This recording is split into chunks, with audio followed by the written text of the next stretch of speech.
Charlie Potter, we'll start with you. Hey, Brian.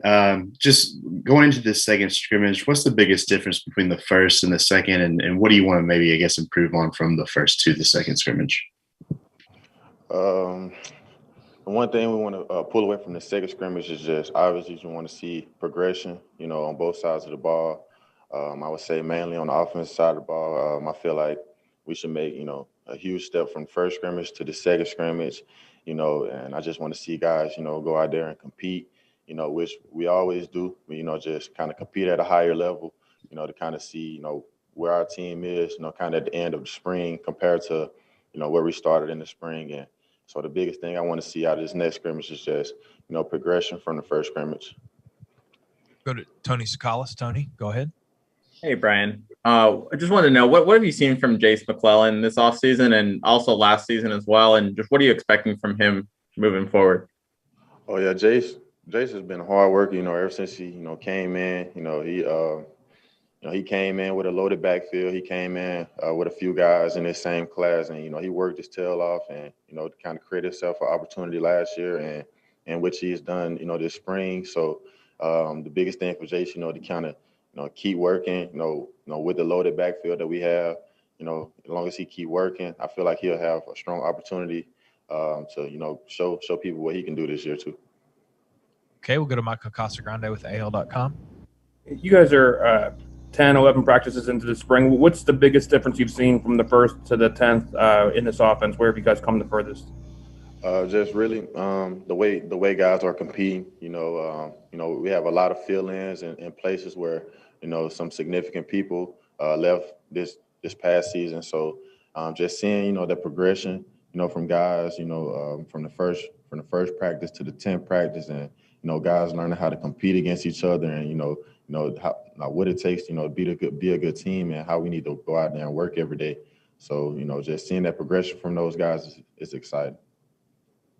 We'll go to Cecil Hurt. Cecil, go ahead. Brian, you could have graduated after last season, national championship, gone out with all that. What led to your decision to come back for 2021, and was it a difficult decision for you? Just coming back, I knew it would be important for me, to kind of, do what I got to do to, set myself up for the next step in my life. And, I just chose to come back so I can, join this team, and, we can continue to work hard and, try to, push for another, good season. So, it's a lot that went into that decision, but, I'm glad that I came back. Okay, we got time for a couple more. We've got one from Charlie. If we got any more, please use the raise your hand function. Charlie, go ahead. Yeah, I want to ask you about Bryce Young and just what he's done from a leadership standpoint. How have you seen him be maybe more vocal and kind of take command of the offense this spring?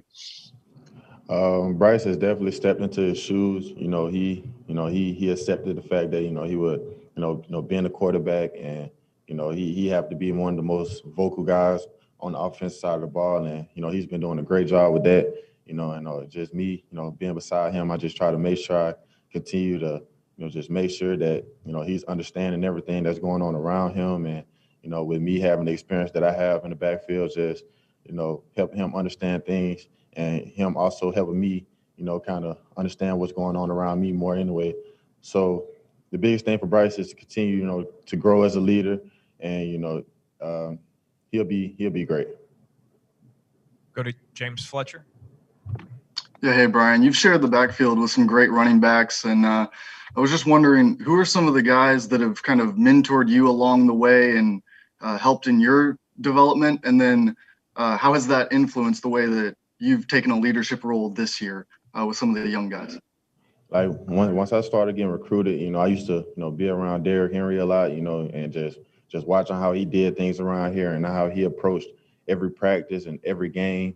That was, a big way for me to just kind of see how things should be done around here. And when I came to Alabama, I was here with Damian Harris and Bo Scarborough and Josh Jacobs, and all of those guys developed great leadership roles around me, and just watching those guys have success at the college level and on to the NFL level is just it's very influencing. And I just continue to just watch and continue to learn. Okay, we're going to wrap up Brian with Tony Sakalas. Hey, Brian, we saw Najee kind of move into that kind of 3-down back. Was really involved in the passing game as well. Is that something that you'd like to incorporate into your game as well, just kind of catching out of the backfield? Definitely. I would like to do everything that a running back can do out of the backfield, whatever that may be. If it's running, catching, blocking, or whatever, feature back should do in the backfield. So that's definitely something I want to, bring into my game, catching the ball, picking up blitz and, obviously having, great success in the run game. Okay. Michael Casagrande, go ahead. Yeah, on the defensive line, just how solid does it feel at this point with having so many guys coming back and the continuity involved with that defensive line? Having some of the people come back, I think, is a big positive. We've, even last year, had the chance to, grow as a whole and get better and, trust one another. I think that's one of the things, especially with D-line, you got to trust the man beside you that he's going to do his job and do it, at his best. So, we just challenge each other every day out there on the field. So. Okay, we'll go back to Charlie. Just how do you think the defensive line performed in that first scrimmage, and what do you want to take from that performance and kind of build on in this second scrimmage? It had its positives, and then it has its things that we definitely got to improve on. Technique, that's really, I think, the biggest thing that we need to work on as a whole. So run or pass. I think technique, that's going to take us to the next level. So. Thank you. We'll go to Mike Rodak with AL.com. You had the chance to go into the draft after last season, LaBryan. Just what was the reason to come back to school for you, and what are you looking to accomplish with this season? Just improving my game. Just having another year where I can, prove to myself, prove it to my teammates that I can play at a high level. That's really and maintain. That's also I just have a lot of personal goals as well that I definitely want to accomplish. That's one of the things that I definitely am here to do. Go to Tony Sakalas. Hey, LaBryan. Obviously, there's been some frustration just obviously with getting hurt, but how much do you learn from being on the sidelines, maybe getting to see the game in a different way during those times when you're battling injury?